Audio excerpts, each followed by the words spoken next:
Video में हम बात करेंगे मैकेनिकल ड्राफ्ट कूलिंग टावर या induced and forced draft cooling tower कैसे काम करता है। मैकेनिकल ड्राफ्ट कूलिंग टावर का वर्किंग प्रिंसिपल समझने के लिए कुछ डायग्राम और एनिमेशंस को देखते हैं। जब मैकेनिकल ड्राफ्ट कूलिंग टावर की बात कर रहे हों तो इस टाइप के कूलिंग टावर में ड्राफ्ट क्रिएट करने के लिए किसी फ़ैन का इस्तेमाल करते हैं, चाहे वो हमारा इंड्यूस्ड ड्राफ्ट फ़ैन हो या फोर्स्ड ड्राफ्ट फ़ैन। अब हम देखते हैं कि इंड्यूस्ड ड्राफ्ट कूलिंग टावर कैसे काम करता है। जैसा कि हम जानते हैं कि कूलिंग टावर एक हीट एक्सचेंज डिवाइस है जहां पर वाटर और एयर का डायरेक्ट कांटेक्ट करके हीट को एक्सचेंज किया जाता है। अब हम देखते हैं कूलिंग टावर में वाटर कहां से आता है। जैसा कि हम जानते हैं सरफेस कंडेंसर में जो कूलिंग वाटर सर्कुलेट करता है और जैसे ही वाटर कंडेंसर से आउट होता है तो इसका टेम्परेचर इंक्रीज हो जाता है। तो इस बढ़े हुए टेम्परेचर को कम करने के लिए हम इस पानी को कूलिंग टावर में भेजते हैं।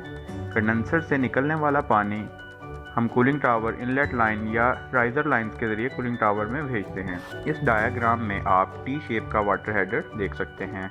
इस हेडर के नीचे नोजल्स लगी होती हैं। पानी इन नोजल से नीचे की तरफ गिरता है। ये मल्टीपल नोजल्स पानी को शॉवरिंग की सूरत में नीचे की तरफ गिराती हैं, जिसकी वजह से वाटर का सरफेस एरिया बढ़ जाता है। इस तरह वाटर और एयर का मैक्सिमम कांटेक्ट होता है और अच्छे से हीट एक्सचेंज हो जाती है। जैसे ही पानी नोजल से नीचे आता है यहाँ पर पीवीसी फिलिंग्स पर गिरता है।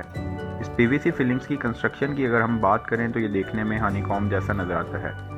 इस पीवीसी फिलिंग में बहुत से होल्स होते हैं। यहाँ पर पीवीसी फिलिंग का मेन प्रोविज़न इसलिए होता है कि कॉन्टैक्ट सरफेस एरिया इंक्रीज़ हो सके, यानी सरफेस कॉन्टैक्ट एरिया इंक्रीज़ करने के लिए हम पीवीसी फिलिंग का इस्तेमाल करते हैं। और इस पीवीसी फिलिंग को प्रोवाइड करने से वाटर और एयर का कॉन्टैक्ट टाइम इंक्रीज़ हो जाता है, जो कि हीट एक्सचेंज करने में हेल्पफुल होता है। जैसे ही पानी इन पीवीसी फिलिंग्स के ऊपर आता है तो पानी की वेलोसिटी को रिड्यूस कर देता है, यानी पानी बहुत स्लोली इन फिलिंग से होता हुआ नीचे की जानिब आएगा। इस तरह हम पानी का मीडियम तो हम समझ गए। अब हम देखते हैं इसके अंदर एयर कैसे एंटर करती है और कैसे एयर प्रोवाइड की जाती है। जैसा कि इसके नाम से जाहिर हो रहा है कि मैकेनिकल ड्राफ्ट कूलिंग टावर, तो इस टाइप के कूलिंग टावर में एयर प्रोवाइड करने के लिए किसी फ़ैन का इस्तेमाल करेंगे। आप देख सकते हैं कूलिंग टावर के टॉप पर आपको एक फ़ैन अरेंजमेंट नज़र आ रहा है, जो कि एक मोटर की मदद से फ़ैन को घुमाता है। इस फ़ैन के ब्लेड्स को अपोजिट करके लगाया जाता है, तो जैसे ही फ़ैन चलेगा ये नीचे से एयर को खींचने की कोशिश करेगा। जैसे ही मोटर फ़ैन को रोटेट करवाएगी तो एयर बाहर से कूलिंग टावर में एंटर होगी। आप डायग्राम में देख सकते हैं एयर इनलेट का पॉइंट, जहां से एयर इनलेट होती है वहां पर मैश लगी हुई होती है। इसका मेन पर्पज़ होता है कि जो भी एयर कूलिंग टावर में इन कर रहे हैं इसमें कोई भी डस्ट और इम्प्योरिटीज़ वगैरह हैं तो इनको ट्रैप कर लिया जाए, यानी इस मैश से गुजरने वाली एयर साफ़ होकर कूलिंग टावर में इंटर हो। इस मैश से गुजरने के बाद एयर सबसे पहले पीवीसी फिलिंग में जाती है। जैसा कि हम जानते हैं पीवीसी फिलिंग वाटर का सरफेस एरिया बढ़ा देती है। जैसे ही एयर इस पीवीसी फिलिंग से गुजरती है तो इसकी वेलोसिटी डिक्रीज़ हो जाती है और इसके ऊपर से पानी का स्प्रे हो रहा होता है। इस पीवीसी फिलिंग में वाटर और एयर दोनों की वेलोसिटी कम हो जाती है और इस तरह यहाँ पर एयर और वाटर का कांटेक्ट अच्छे से होता है और हीट का एक्सचेंज हो जाता है। इस तरह वाटर का टेम्परेचर रिड्यूस होने लगेगा और एयर का टेम्परेचर इंक्रीज़ होने लगेगा।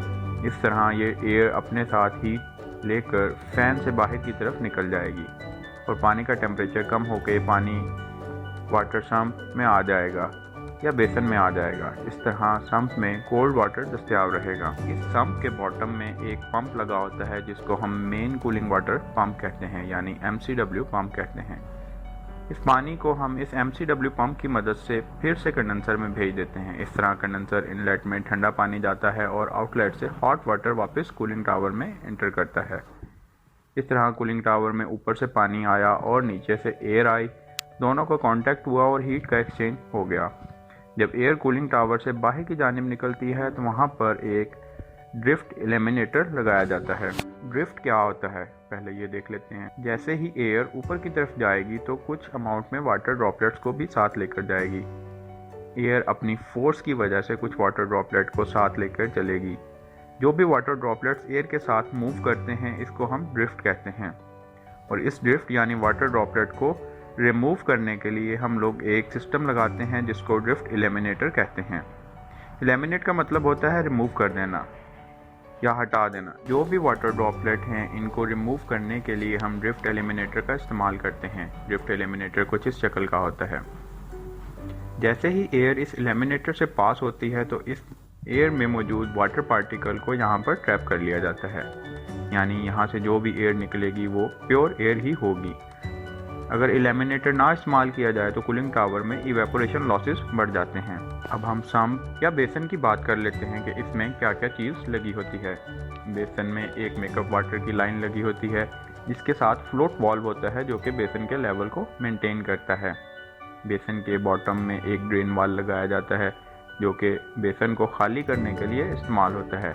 ये कभी कभी इस ड्रेन वाल को ब्लो डाउन के लिए भी इस्तेमाल किया जाता है। बेसन में एक ब्लीड वाल्व भी दिया जाता है। इसको हम थोड़ा सा ओपन करके ब्लीड करते रहते हैं। इस ब्लीड वाल्व को हम इसलिए इस्तेमाल करते हैं कि हमारा जो वाटर एयर के साथ इवेपोरेट कर जाता है वो प्योर वाटर होता है और इस पानी में जो इम्प्योरिटीज़ या कंटेमिनेशंस होती हैं वो बाकी मांदा पानी के साथ ट्रैप होकर बेसन में आ जाती हैं और इसकी वजह से बेसन के पानी की इम्प्योरिटीज़ बढ़ती रहती हैं। इन इम्प्योरिटीज़ को रिमूव करने के लिए इस ब्लीड वाल्व को क्रैक ओपन कर देते हैं। इस तरह स्लोली इम्प्योरिटीज़ रिमूव होती रहती हैं। ब्लीड वाल्व की मदद से हम हाई कॉन्सेंट्रेटेड वाटर को रिमूव कर देते हैं। तो जैसे ही हम इस पानी को रिमूव करते हैं बेसन का लेवल डिक्रीज़ हो जाता है तो इसका मेकअप वाल्व ओपन हो जाता है। मेकअप वाटर में लो इम्प्योरिटीज़ होती हैं। इस कूलिंग टावर में जो फ़ैन लगा है वो नीचे से एयर को खींच रहा है, यानी इंड्यूस्ड कर रहा है। इस वजह से हम इसको इंड्यूस्ड ड्राफ्ट कूलिंग टावर कहते हैं। इस कूलिंग टावर में एयर और वाटर एक दूसरे को ऑपोजिट क्रॉस करते हैं, इसी वजह से इसको हम induced draft counter flow cooling tower भी कहते हैं।